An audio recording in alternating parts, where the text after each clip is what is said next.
এনবিআরে computer shutdown প্রত্যাহার হওয়ার ২ দিন বন্ধের পর স্থলবন্দরগুলোতে শুরু হচ্ছে কার্যক্রম। সকাল থেকে বন্দরগুলোতে লোকজন আসতে শুরু করেছে। ২ দিনের অচলাবস্থা কাটিয়ে আমদানি রপ্তানি কার্যক্রম সচল হবার খবরে স্বস্তিতে ব্যবসায়ীরা। প্রস্তুত শ্রমিকরাও কাজে যোগ দিতে পেরে খুশি তারা। এর আগে এনবিআর চেয়ারম্যানের অপসারণের দাবিতে রাজস্ব কর্মকর্তাদের শাটডাউন কর্মসূচিতে স্থবির হয়ে পড়েছিল আমদানি রপ্তানি। ব্যাপক ক্ষতির মুখে পড়েন ব্যবসায়ীরা। এরপর সরকারের আশ্বাসে এনবিআর-এর কম্পিউটার শাটডাউন প্রত্যাহার করা হয়। এ বিষয়ে আরও জানাতে সাতক্ষীরার ভোমরা স্থলবন্দর থেকে যুক্ত হচ্ছেন সহকর্মী বেলাল হোসেন। সরাসরি চলে যাচ্ছি তার কাছে। বেলাল, সবাই কাজে ফিরছে কিনা আর বন্দরের চিত্র কেমন দেখছেন, সব মিলিয়ে আমাদের বিস্তারিত জানাবেন। তাসনিম, আপনাকে ধন্যবাদ। আসলে গত 2 দিনের যে কমপ্লিট শাটডাউন, এই শাটডাউনে কিন্তু আসলে ভোমরা স্থলবন্দর একেবারে স্থবির হয়ে পড়েছিল।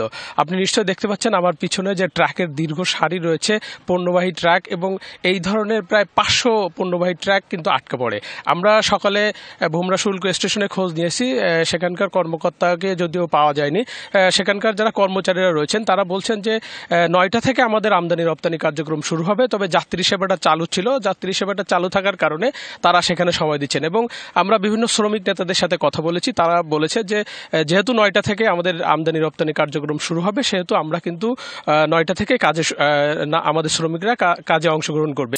সব মশার বিরুদ্ধে সুরক্ষা দিতে এলো বসুন্ধরা এক্সট্রিম অ্যারোসল, মশার বিরুদ্ধে এক্সট্রিম সুরক্ষা। এবং কাজের যে শুরু হচ্ছে এটাতে তারা অনেক খুশি, কারণ তাদের কিন্তু দৈনিক ইনকামের উপরেই তাদের হচ্ছে জীবিকা নির্বাহ হয়।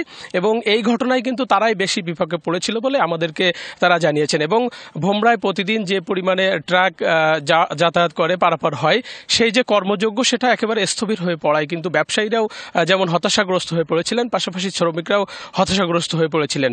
তবে আমরা গত 2 দিনে এখানকার কোনো কর্মকর্তার সাথে আসলে কিন্তু কথা বলতে পারিনি। বিভিন্ন মাধ্যমে আমরা যোগাযোগ করার চেষ্টা করেছিলাম। তারা বিভিন্ন মাধ্যমে আমাদেরকে জানিয়েছিল যে এটি কেন্দ্রীয় কর্মসূচি। কেন্দ্র থেকে এনবিআর সংস্কার ঐক্য পরিষদ যে কর্মসূচি ঘোষণা করেছে, সেটির অংশ হিসেবে তারা কমপ্লিট শাটডাউনটা রেখেছে। তো সেই কর্মসূচি প্রত্যাহার হলে তাদের কর্মসূচি প্রত্যাহার হবে বলে এমনটাই কিন্তু আমাদেরকে জানিয়েছিল। আজকে সকালে আমরা যখন এসেছি তখন আসলে সেইভাবে কোনো কর্মকর্তাকে পাওয়া যায়নি। সেখানের কর্মচারীরা আমাদেরকে সেটি জানিয়েছে যে 9টা থেকে যেহেতু আমাদের কার্যক্রম শুরু হবে আমদানি রপ্তানি কার্যক্রম, এবং কর্মকর্তারা আসলে এখানের যে কর্মযোগ্য এবং কর্মচাঞ্চল্য সেটা ফিরে আসবে, এমনটাই প্রত্যাশা এখানকার শ্রমিক, ব্যবসায়ী এবং কর্মকর্তাদের। তো এই ছিল সাতক্ষীরার শুল্ক স্টেশন ভোমরা থেকে।